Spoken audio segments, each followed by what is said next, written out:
మనం కుంచనపల్లి విలేజ్లో ఉన్నాము. మనం ఇక్కడ ఒక ఫీల్డ్ విషయంగా వచ్చాము. ఇక్కడ వీళ్ళు అరంలో మనకు కాకరకాయ తోట వేశారు. కాకరకాయ తోట చూడవచ్చు. ఇక్కడ పండ్ల సిస్టంలో మనకు వెదురు బొంగలు వాడి మన పండ్ల సిస్టమ్ వేశారు. ఇది ఒక 5 ఫీట్ల హైట్ ఉంది మరియు 5 ఫీట్ల వెడల్పుతో మనకు ఈ పండ్ల సిస్టమ్ వేశారు. ఇక్కడ మనం కాకరకాయ చూసుకోవచ్చు. ఇక్కడ కాకరకాయ ప్లాంట్ ఉంది మరియు దీనికి సపోర్ట్గా మనకు తాడు కట్టుకున్నారు.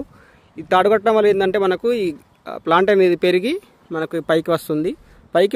పైకి మళ్ళీ ఇక్కడ నుంచి పాకి మనకు ఈ తాళ్ళు ఉన్నాయి కదా, దీని సపోర్టివ్గా పైననే పాకుతుంది.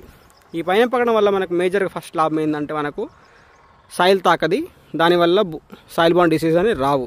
ఇంకోటి ఏంటంటే మనకు ఏరేషన్ మరియు మంచి గాలి వెలుతురు తాకి మంచిగా ఎక్కువ దిగుబడి అనేది వస్తుంది మనకు. ఇంకోటి ఏంటంటే మనకు కాసిన తర్వాత మనం ఇక్కడ నుంచి కింద నుంచి మనము కాకరకాయలు కోసుకోవచ్చు. ఇంకోటి కూడా ఏంటంటే మనకు కింద కూడా మనకు స్పేస్ ఉంటుంది, కింద కూడా భూమి ఉంటుంది కాబట్టి మనం ఇంకా ఏమన్నా వేరే ఇతర పంటలు మనం ఏమన్నా నీడ కింద పండే కొన్ని పంటలు ఏమన్నా ఉంటే మనము పండించుకోవచ్చు ఇక్కడ. అంటే మనం ఎక్కువ శాతం భూమి వాడి మనకు ఇదే ఇన్కమ్ కాకుండా ఇంకో డబుల్ ఇన్కమ్ కూడా తీసుకోవచ్చు మనం. ఇక్కడ చూసుకుంటే వాళ్ళు మనకు ఇక్కడ సోరకాయ చెట్లు మరి ఇక్కడ దొండకాయ చెట్లు కూడా వేసుకున్నారు. దీనివల్ల డబుల్ ఇన్కమ్ ఉంటుంది ఫ్రెండ్స్. ఇది మనం వాడుకోవచ్చు, మంచిగా ఉంటుంది. మనకు దిగుబడి కూడా ఎక్కువ వస్తుంది, ప్రోడక్ట్ కూడా ఎక్కువ ఉంటుంది, లాస్ ఎక్కువ ఉండదు.